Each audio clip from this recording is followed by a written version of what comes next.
Yo tout le monde, j'espère que vous allez bien. Aujourd'hui, je vais tester pour voir est-ce que Bouddha c'est un scam sur Bloxroot ou pas. Vous allez comprendre pourquoi dans quelques instants. Aussi, dites-moi en commentaire avant qu'on commence la vidéo quel est votre niveau et quel est le fruit que vous détestez le plus, d'accord? Le fruit que vous aimez vraiment pas. Dites-le moi en commentaire, je serais très curieux de savoir. D'accord les frérots, et sur ce, on se dirige directement au PC et je vais vous montrer c'est quoi la vidéo, qu'est-ce que la vidéo a le rapport en fait. Et là vous allez dire, ouais, est-ce que Bouddha c'est un scam ou pas? Est-ce que c'est quelque chose qu'on devrait acheter ou pas? En gros, je vous explique, vous payez, on paye combien? Mais 1 300 000 juste pour être gros, frère. Parce qu'en fait, Bouddha, il n'y a aucun truc à part être gros, tu vois ce que je veux dire? Est-ce que ça vaut la peine de payer aussi cher pour un fruit, pour juste être grand? Au final, non. On va tester ça aujourd'hui ensemble, les amis. Donc, on va juste refresh la page. Je sais pas trop ce qui se passe. Et puis, voilà, simplement. D'ailleurs, allez me suivre sur mon compte Edoraxid, d'accord? On sera à 1000 abonnés avant le 1er juin. Je compte sur vous, les frérots. Bref, sur ça, on va directement sur Bloxroot. Les frérots les sortent bien sûr s'il y a des filles qui regardent les vidéos. Et puis voilà, simplement. Donc là, on se rend sur Bloxroot, d'accord? Et puis voilà, on va tester, voir est-ce que ça vaut la peine. Donc ce qu'on va faire, c'est qu'on va aller voir un boss en C1, vu que je suis en C1. Le dernier boss de la C1. Je vais me battre avec lui, avec Bouddha. Et après, je vais me battre avec lui sans Bouddha. Pour voir, est-ce que juste moi et une simple épée, est-ce que ça peut faire le travail ou Bouddha est vraiment nécessaire? Parce que c'est quand même cher, tu vois. Dépenser 1 million juste pour être grand, est-ce que c'est un scam ou pas? Parce qu'il n'y a pas vraiment d'attaque Bouddha, tu vois ce que je veux dire? Ah ben je suis en C2, bon on va aller en C2, c'est parfait. Ah ouais, les ailes là j'aimerais ça les avoir, mais je sais pas comment faire pour les avoir. En plus le mec est T-Rex, c'est quand même cool. Et puis voilà, bref, il y a un reflet, je pense que vous voyez bien, c'est cool. Donc là ce qu'on va faire, c'est que vu qu'on est ici, on va tout simplement aller prendre... Bah vas-y, on va commencer par voir si le boss, là il est là. D'accord, je pense que c'est le boss des plantes.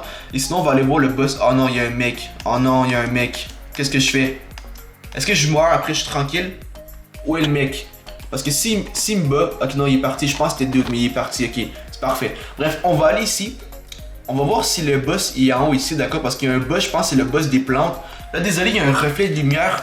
Mais ça devrait aller, je pense, vous voyez quand même bien. Donc on va aller en haut, d'accord? Et on va voir justement si le boss il est là. S'il est là, bon on va se battre contre lui. Sinon, non, ok bon il est pas là. On veut pas trop chercher, tu vois, c'est pas ça le but de la vidéo. Écoutez, limite, on peut prendre juste un ennemi normal, tu vois ce que je veux te dire. Pas besoin de vraiment que ce soit un truc de ouf, tu vois. On peut se prendre un ennemi normal, voilà, qui est juste comme là-bas, ou on va faire ça, d'accord. Comme ça, on perdra pas trop de temps à chercher des boss et tout.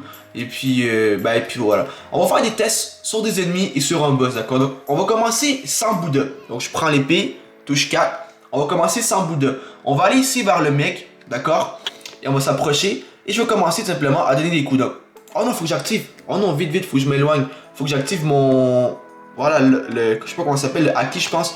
Peu importe. On va se rapprocher. Là, j'ai l'épée, d'accord. Et c'est parti. Donc, un coup, deux coups, trois coups.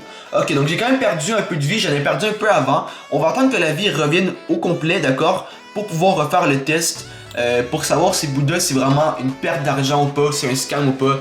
Vous avez compris le principe, et puis voilà, donc on va attendre d'avoir 6015 de vie. En passant, 6015, je suis quand même fier parce que c'est quand même gros, tu vois, avoir beaucoup de vie comme ça, c'est quand même bien parce qu'après, t'es endurant, tu vois, si quelqu'un veut vraiment te faire du mal, t'es endurant, et puis, bah ça c'est cool quoi.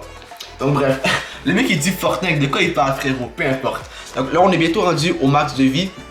On va refaire un combat contre lui, le monsieur ici, pas le monsieur, mais l'ennemi, pardon, d'accord, on va faire le même combat contre lui, et voilà, donc ça monte quand même vite la vie, c'est cool. Donc voilà, là on est au maximum et c'est parti, on y va. Donc on y retourne, donc on y va, donc ça prend un coup, deux coups, trois coups, d'accord. Et les mecs là, ok, on a perdu à peu près 1500 de vie, je dirais, on est à 4500. Donc là, sont combien ces niveaux là? On est à 4500, sans Bouddha, hein, sans Bouddha, et eux ils sont niveau 800. Comme je l'ai dit, Bouddha c'est vraiment pour la portée. En fait, ce que je veux dire par là, c'est que vu qu'il est plus grand, il donne des coups plus loin et les ennemis n'ont pas le temps de venir lui attaquer, ils n'ont pas le temps de venir lui toucher parce que tellement qu'il est grand, ils peuvent pas le toucher, tu vois, parce qu'il y a des longs bras et une longue épée. Donc, il garde c'est comme une sorte de bouclier, puis les gens peuvent pas venir vers lui, tu vois ce que je veux dire? Vous voyez ce que je veux dire? Donc, ça, c'est l'avantage. Mais est-ce que ça vaut la peine de payer 1 million pour ça? On va voir ça. Oh non, il y a un mec là. Si je me transforme en Bouddha, c'est mort pour moi. Parce qu'il va venir m'attaquer. Bon, ben, oh, il est avec moi. Ok, parfait. Bref, peu importe, on se transforme en Bouddha. Et là, on va s'attaquer contre lui, d'accord? Là, on reprend 0. Donc, ici, on a plus de vie. Ben, en fait, on a toute la vie, mais on a plus d'espace, c'est parfait. Et on y retourne, c'est parti. Donc là, on va commencer, voilà, comme ça. Ok, donc clairement, je viens d'éclater l'ennemi. Et clairement, je peux vous dire quelque chose. Il y a une très grande différence, frérot. Parce que l'ennemi, premièrement, il a même pas le temps de réagir, frère. Il a même pas le temps de réagir, d'accord? Donc tu payes 1 million de dollars. Mais l'ennemi, en fait, il a le temps de rien faire, tu vois, il reste là. Et en fait, parce que Bouddha il est tellement grand que bim bam boum, en 3 secondes, l'ennemi, il a même pas le temps de venir vers toi en fait. Parce qu'il pousse avec ses longs bras, avec sa longue épée. Donc honnêtement, Bouddha, c'est un très bon investissement, c'est pas un scam du tout. Comme vous avez pu voir là, j'ai perdu 0 de vie, frère. Et je viens de battre lui, et l'ennemi là, et j'ai perdu 0 de vie. Tandis qu'avec 100 Bouddha, j'ai perdu beaucoup de vie parce que c'est normal, les mecs qui viennent te toucher. Parce qu'en fait, t'es plus petit, t'as moins de longue portée et t'as moins de longue épée. Donc, Bouddha, honnêtement, ça coûte cher. Je suis conscient, tu vois, surtout pour les gens, si 1 million, je pense que c'est 1 million 200 000 ou 300 000, mais peu importe. On va dire 1 million, mais même 1 million, frère, c'est quand même très cher, d'accord? Je peux comprendre, surtout en C1, tu vois. On rush, on commence, tu vois, c'est là qu'on a plus de difficultés et on commence à apprendre le jeu. Moi j'étais chanceux parce que j'ai eu un ami qui était très fort qui m'a aidé. Merci d'ailleurs à toi, c'est mon poteau Moon Déclic, d'accord? Moon, ligne en bas de Déclic, allez le voir si vous voulez, allez le follow sur Roblox, très bonne personne. Bref, sur ça, le test il est validé, d'accord? Donc en gros, Bouddha, ça vaut la peine d'être dépensé pour l'utiliser, c'est un très bon prix là. Par contre, moi j'ai la version 2, dans le sens que moi j'ai une version, la version plus grande, il y a une version plus petite. Faudrait tester avec la version plus petite, je sais pas comment on fait ça, mais c'est sûr que quand la version plus petite, c'est sûr qu'elle a une moins longue portée, j'imagine. Donc, mais peu importe, d'accord? Sur ça, écoute, si t'as kiffé la vidéo, lâche un gros pouce bleu. Et aussi, tu peux acheter Bouddha à cause que maintenant, le test a été fait, d'accord? Vous avez vu la preuve que Bouddha est vraiment utile. Bref, sur ça, si t'as kiffé la vidéo, lâche un gros pouce bleu, un gros abonnement. Pense à partager la vidéo. Dis-moi en commentaire quel est ton niveau et quel est le fruit sur Bloxroot que tu détestes le plus. Je serais très curieux de savoir. Sur ça, écoute, on se retrouve pour une nouvelle vidéo très bientôt. Peut-être un live aussi bientôt. Sur ça, je vous aime tous. Et sur ce, peace!